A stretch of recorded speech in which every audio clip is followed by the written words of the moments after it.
Hello everyone, I am your English teacher Arun Deol. और आज मैं आपके लिए लेकर आया हूँ क्लास 8 का chapter 6 a visit to the Cambridge, एक कैम्ब्रिज की यात्रा। ये एक लेसन में एक छोटी सी स्टोरी है दो ऐसे व्यक्तियों की जो अपने शारीरिक रूप से अक्षम थे लेकिन फिर भी पॉपुलर थे, बहुत ही प्रसिद्ध थे। एक है उसमें खगोल शास्त्री थे स्टीफन हॉकिंग और दूसरे थे प्रसिद्ध लेखक पत्रकार जैसे फिरदौस कांगा। तो फिरदौस कांगा इस स्टोरी में घूमने के लिए निकले थे कैम्ब्रिज और उन्होंने इच्छा जताई थी स्टीफन हॉकिंग से मिलने की। तो इस संबंध में ये एक लेसन है, इसका ये हिंदी में अर्थ मैंने यहाँ दे दिया है। जब आप पाठ को पढ़ेंगे तो आपको समझने में आसानी रहेगी। तो फ़िलहाल चलते हैं इसके कॉम्प्रिहेंशन क्वेश्चंस की ओर। आंसर द फॉलोइंग क्वेश्चंस में पहला क्वेश्चन है, name the book written by Stephen Hawking. यहाँ पर पहला क्वेश्चन है, इसमें पूछा है स्टीफन हॉकिंग ने जो पुस्तक लिखी है उसका नाम क्या है। तो Stephen Hawking has written the famous book, Stephen Hawking ने एक प्रसिद्ध पुस्तक लिखी थी a brief history of time. दूसरा क्वेश्चन है, what makes the differently abled people stronger according to the author. जो लेखक है उसके अनुसार से उनको क्या है ऐसा जो इस प्रकार के लोग होते हैं, अक्षम होते हैं, उनको मजबूत बनाने के लिए क्या ऐसा है जो उनको बहुत ही पावरफुल बना देता है। अकॉर्डिंग टू द ऑथर, लेखक के अनुसार, the thing that makes differently abled people stronger to seeing somebody like them achieving something huge. कुछ बड़ा करने की प्रेरणा उनको सबसे मजबूत बना देती है, इस प्रकार के लोगों को। नेक्स्ट क्वेश्चन की ओर चलते हैं। Question C, what is the scientist message for the disabled. जो वैज्ञानिक है, वो जो साइंटिस्ट है, वो क्या मैसेज देना चाहता है इस प्रकार के लोगों के लिए जो एबल नहीं होते, डिसेबल होते हैं। Scientist give the message to the disabled that they should concentrate on what they are good at.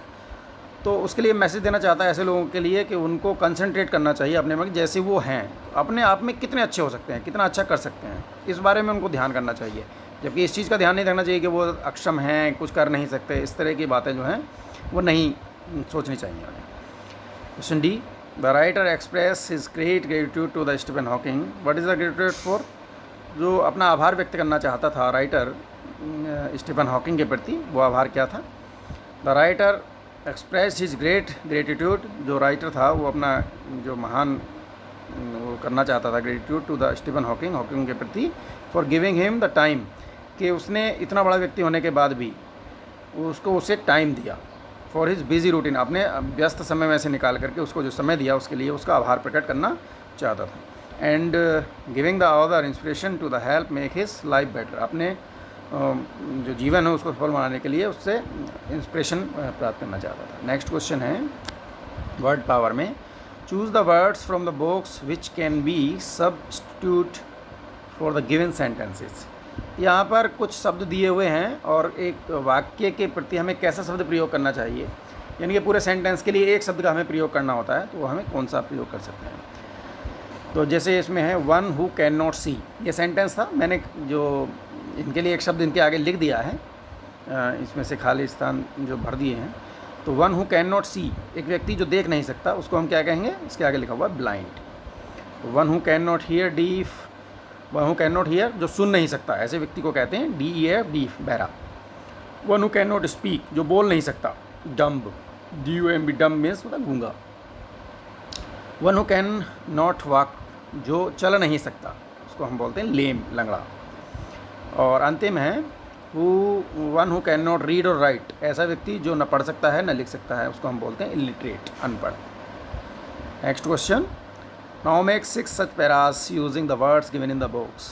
तो यहाँ पर कुछ पैरास दिए हुए हैं, जैसे रीड और session, smile, face, revolve, chair, walk, your, और डांस, डेन, विन और चांस। तो हमें करना होता है आंसर में, इसमें क्या करना होता है, सिंपली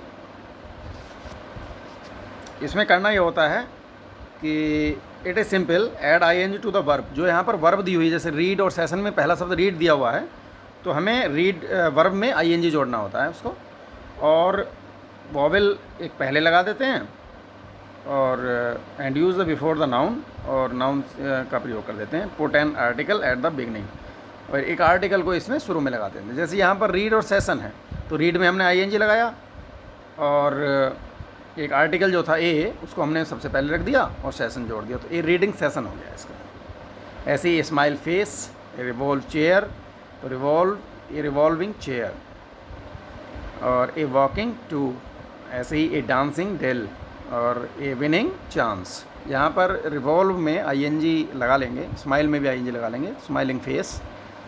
यहाँ पर ये छूट गया है, देख लेंगे इसको सभी स्टूडेंट्स। नेक्स्ट क्वेश्चन की तरफ देखते हैं। लैंग्वेज प्रैक्टिस का क्वेश्चन है, use neither nor to join the pairs of the sentence given below, one has been done for you. तो यहाँ पर I don't eat candy, I don't eat cake, दो सेंटेंस यहाँ पर दिए हुए हैं। यूज नाइदर और नॉर का प्रयोग करना है। नाइदर और नॉर का मतलब होता है नहीं तो neither do I eat candy nor cake, ना तो मैं खाऊंगा कैंडी और ना ही केक। तो I don't like John, I don't like Peter. यहाँ पर दो सेंटेंस अलग अलग, एक सेंटेंस बनाया हमने, neither do I John like John nor Peter, ना तो मैं जॉन को पसंद करता हूँ और ना ही पीटर को। तो नाइदर और नॉर का प्रयोग करके हमने दो सेंटेंसों का एक सेंटेंस यहाँ पर क्रिएट कर दिया। He did not come, he did not call, वह नहीं आया, उसने फ़ोन भी नहीं किया। Neither did he come nor call, ना तो वह आया और ना ही उसने कोई फ़ोन किया। He does not drink, he does not smoke, neither does he drink nor smoke, ना तो वह पीता है ना ही स्मोक करता है। She did not like Rome, she did not like Paris, neither she did not Rome और नॉर पेरिस, ना तो वो रोम को पसंद करती है और ना ही वो पेरिस को पसंद करती है। Next question, use all the both in the blanks. Tell your partner why you choose one or other. He has two brothers, both are lawyers. यहाँ पर दो के लोगों के लिए both का प्रयोग किया है।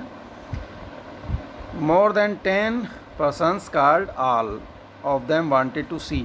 यहाँ पर बहुत सारे लोगों के लिए all शब्द का प्रयोग है। all means होता है सब। They all cheered the team. तो दे भी बहुत सारे लोगों के लिए आता है, इसलिए यहाँ पर आल का प्रयोग हुआ है। Both her parents are teachers, parents माता पिता दो के लिए शब्द है तो बोथ का प्रयोग किया है। How much have you go, give me all of it, तो आल मैंने बताया आपको बोथ दो लोगों के लिए प्रयोग होता है और आल सब लोगों के लिए प्रयोग होता है।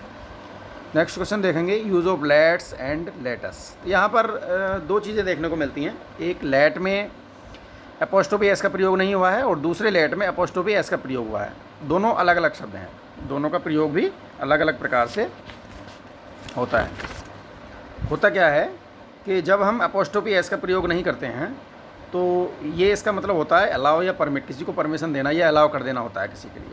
और जब लेट में एपोस्ट्रोफी लगा करके एस का प्रयोग होता है तो उसका मतलब होता है सजेशन या रिक्वेस्ट, किसी से हम रिक्वेस्ट कर रहे हो या किसी को कोई सजेशन दे रहे हो तब उसका प्रयोग होता है।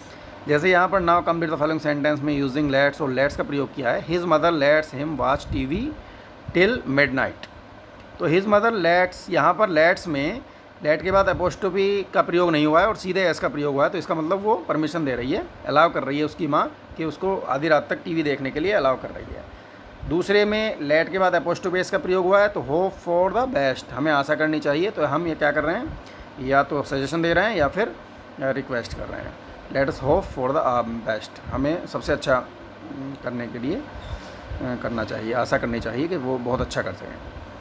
तो इस प्रकार से लेट में जब एपोस्ट्रोफी लगता है तो उसका मतलब होता है सजेशन और रिक्वेस्ट, और अगर लेट में एपोस्ट्रोफी एस नहीं लगाते हैं और सीधे एस लगाते हैं तो उसका मतलब होता है टू अलाउ और परमिट।